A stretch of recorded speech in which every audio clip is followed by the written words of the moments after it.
guys see my screen? Yep. Okay. Let's see. Just gonna move this real quick. Well, thanks for joining. So this is for my agribusiness class, and pretty much half of the semester we've been learning about different businesses and like how they're run, the value chain, and I'll talk about like the value chain of trout farming, what is a value chain, and what the processes are of going through trout farming from beginning to end. And then I'll talk a little bit about certificates and standards of trout farming, and then just networking as well. And then if you guys, I'll just talk through it, and then if you have questions at the end or comments, let me know, because that is also part of the presentation, so just let me know if you have questions at the end. Okay, so trout farming in Utah. Okay, so the trout farm value chain. So a value chain is the process of a product which takes it from beginning to end. And if you look at the blue arrows, that's kind of what a value chain is. So with trout farms, it starts with breeding and raising the fingerlings, which are the baby fish.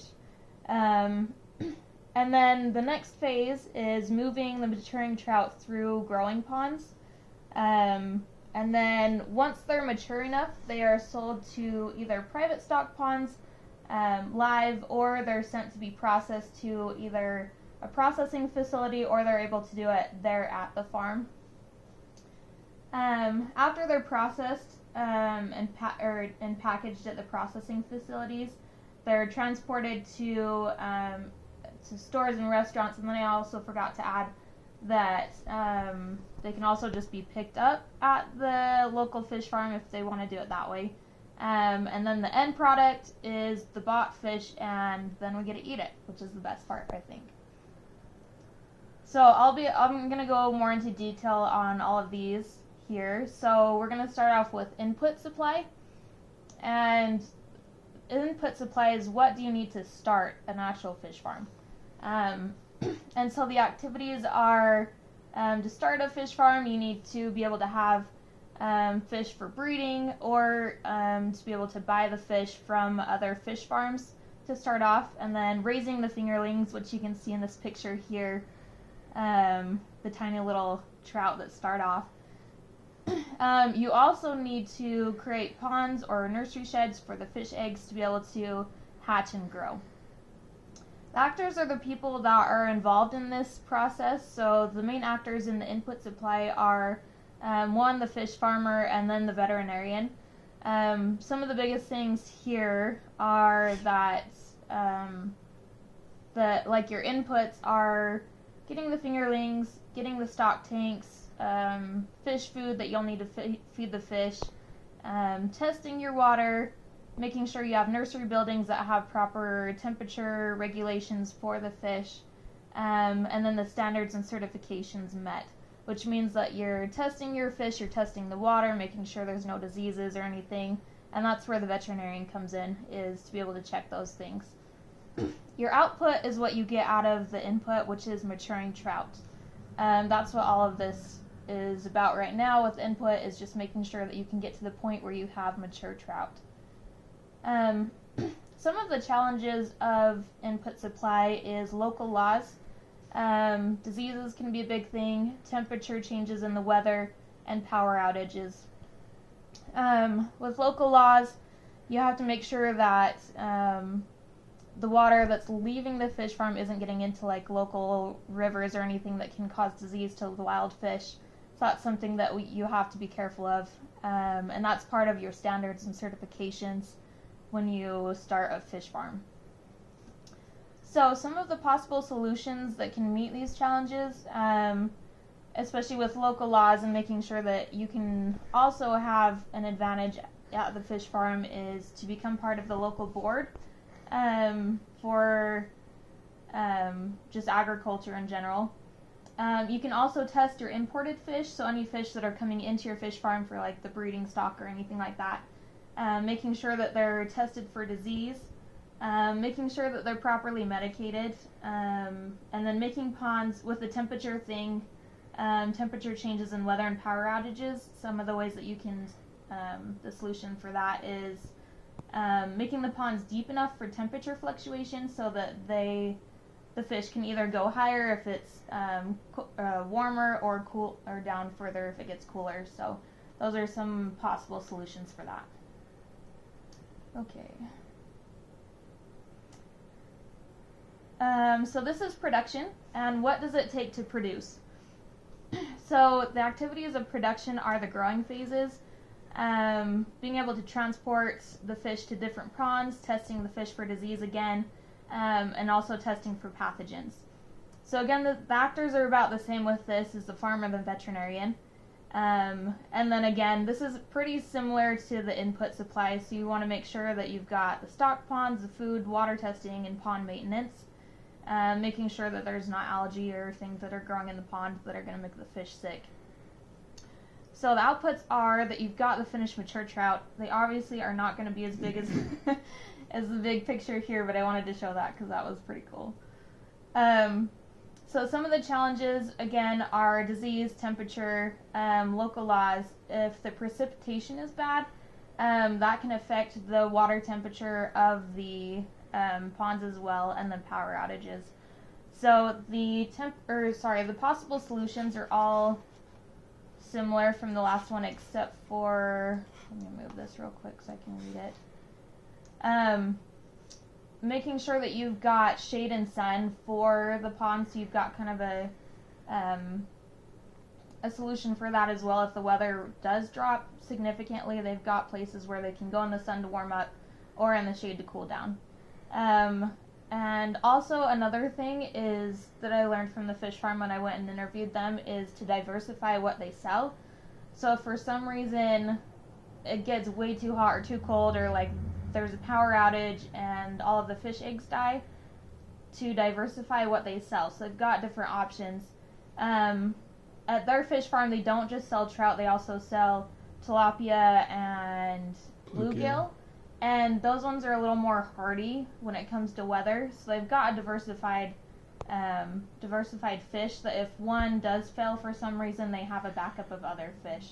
So that's a really good idea to have as well for fish farming. Okay, so processing. What goes into getting the fish market ready? So the activities are cleaning and packaging the fish, and the actors for this are the processing plants. Inputs are that you need to that they have to put into it is the processing equipment, the cost of that, and the cost of cold storage to be able to store your fish until they're able to be transported to where they're going. The output is that you have your processed and packaged fish ready to be sold. So some of the challenges that can happen through processing is that the fish aren't properly processed.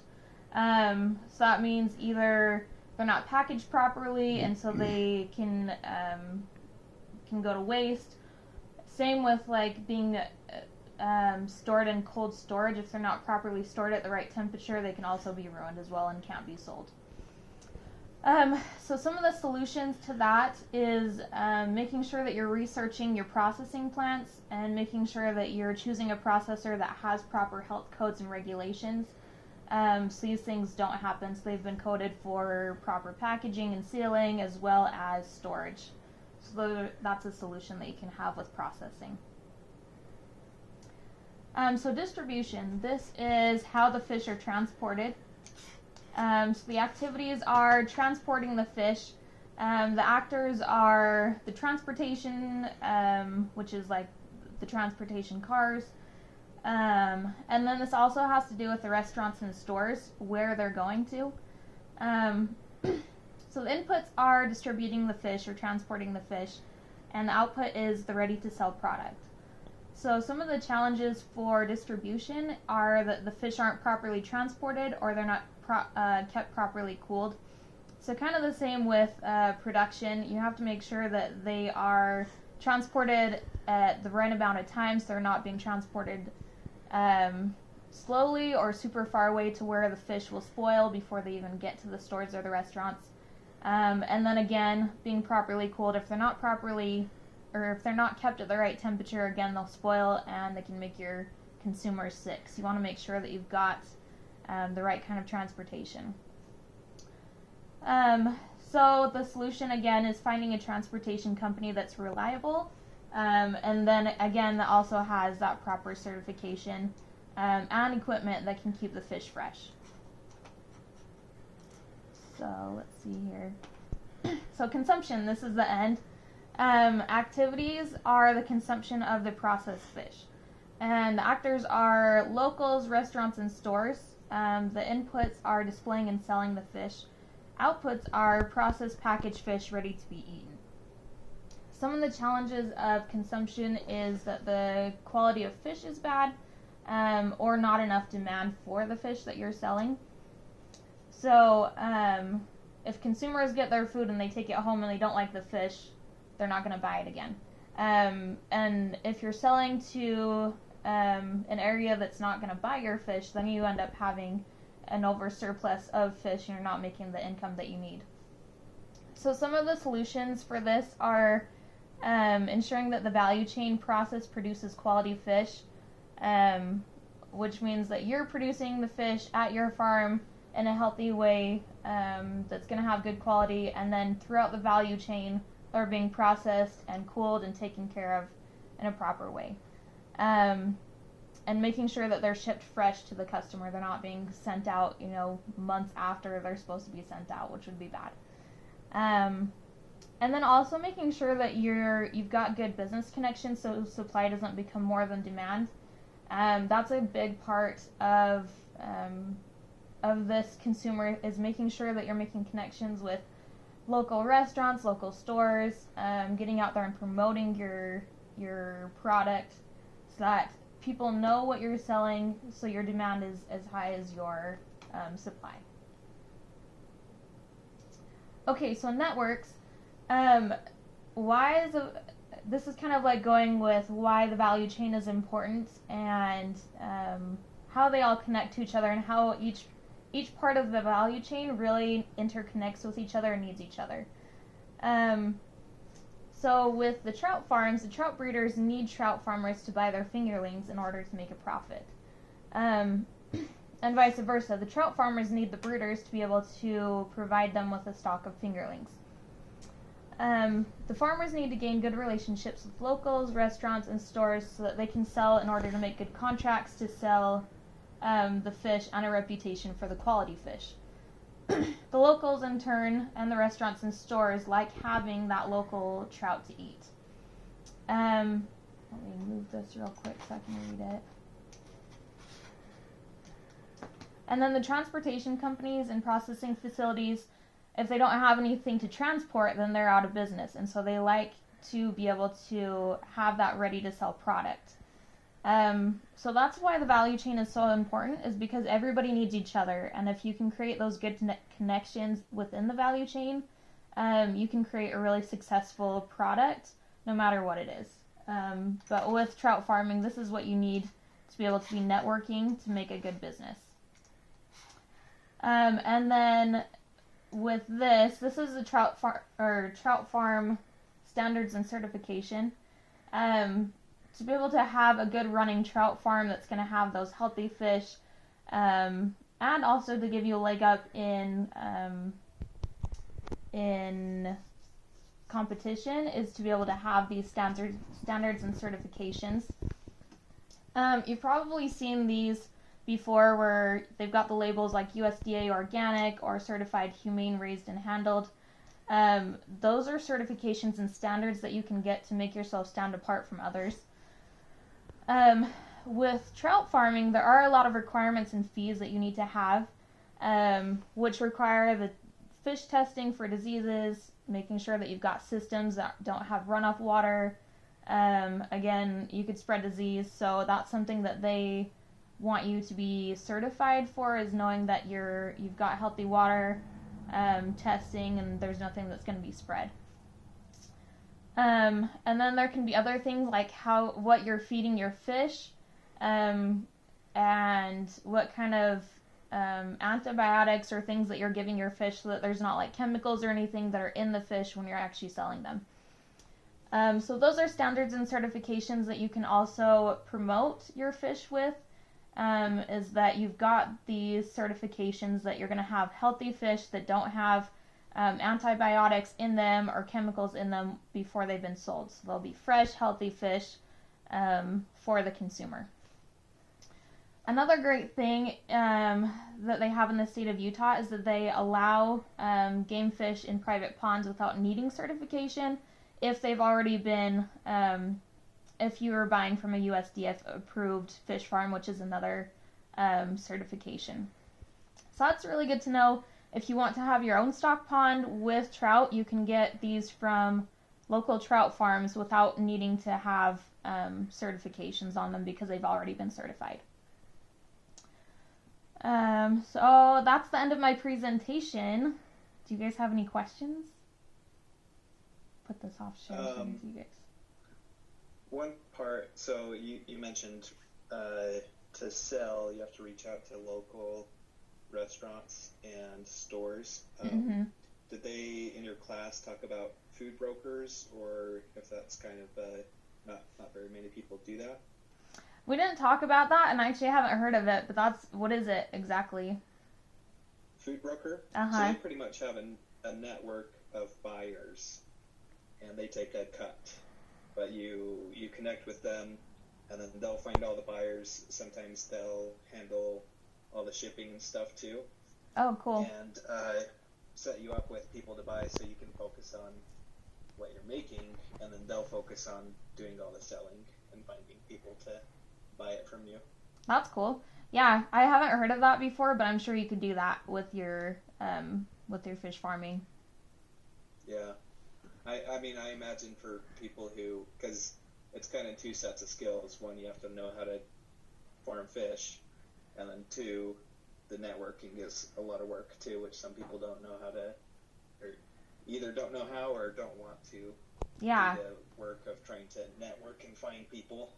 Yeah, and that's like half the battle too, is you can produce the best products, but if you don't have the right networking, then it's kind of all for naught. So that's one good thing that I could add to it, as well as what is it called again? Product? Food broker. Food broker, yeah, that's cool. So, Kaylani.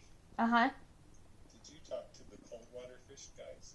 Yeah, I talked to the cold water trout farm. That's who I interviewed for this.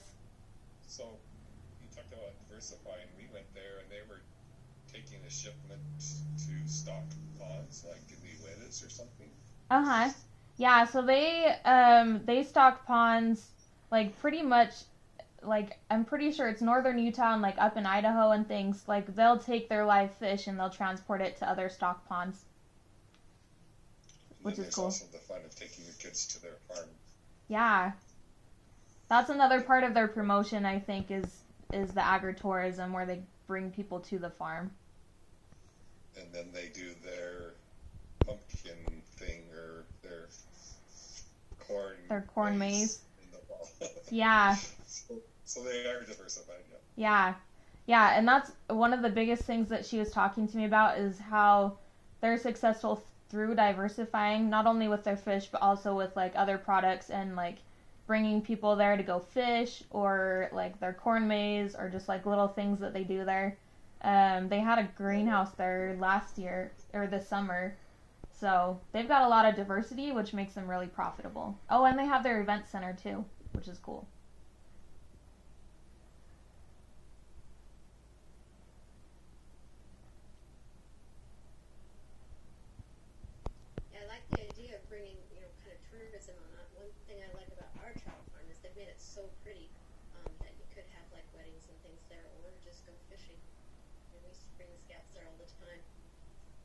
Yeah.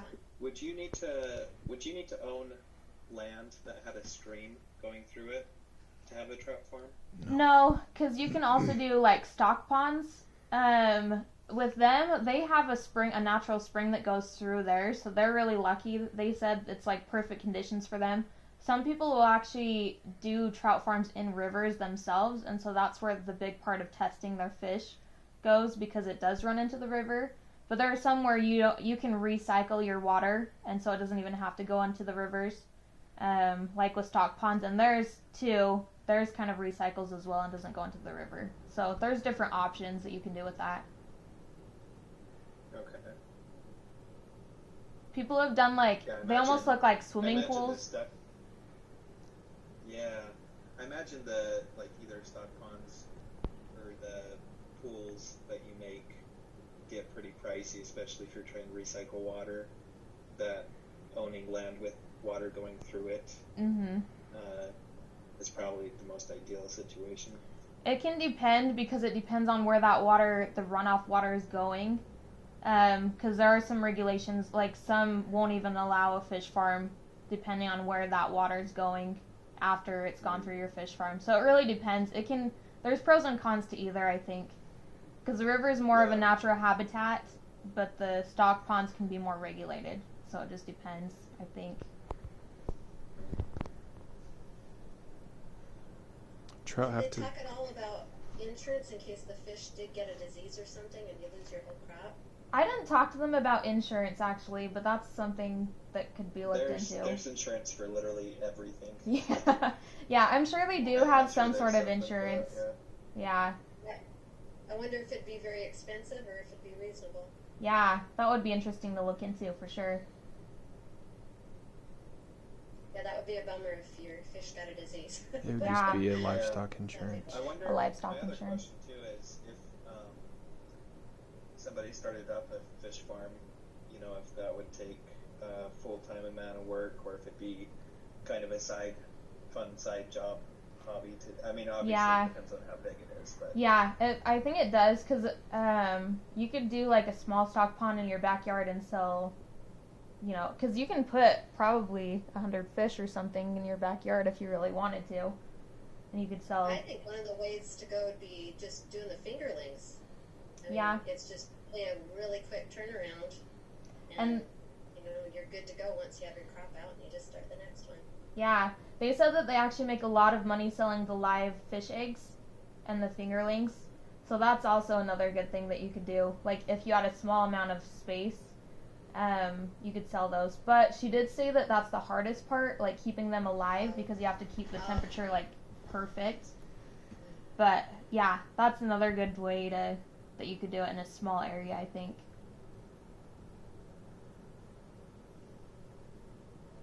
yeah, that's cool.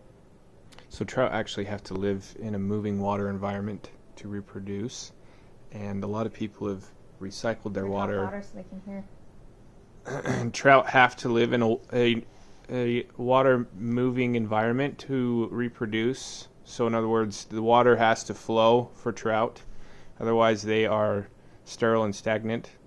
A lot of people have utilized that as part of their recycling system, so they don't bring in a lot of new water. They simply run it through filtration systems and nutrient feeding systems, and they're using simply the same water. So, Kaylani, question for you. After everything you've learned about trout farming, are you interested in doing it or no? Not on a large scale, but at a at-home scale, I definitely want to have a stock pond just for our use. I definitely want to. Yeah, it was really cool to talk with him, because we had just, considered the idea of it, but she kind of talked us out of it. She was like, there's a lot more that goes into it, and location is really key to it. As far as business, as far as business, doing a large scale like they do. So they kind of have a prime location where they're within town, and also they've got they're right at the beginning of the spring, so they don't have to worry about any runoff or anything like that. So Oh, that's cool. yeah. Oh, but that was a fun project. Are we running out of time? Okay. Cool. Does anybody else have any questions before we end? Yep. Okay. Well, thanks for joining in. Yeah. See ya. Okay. We'll see you later. Thanks.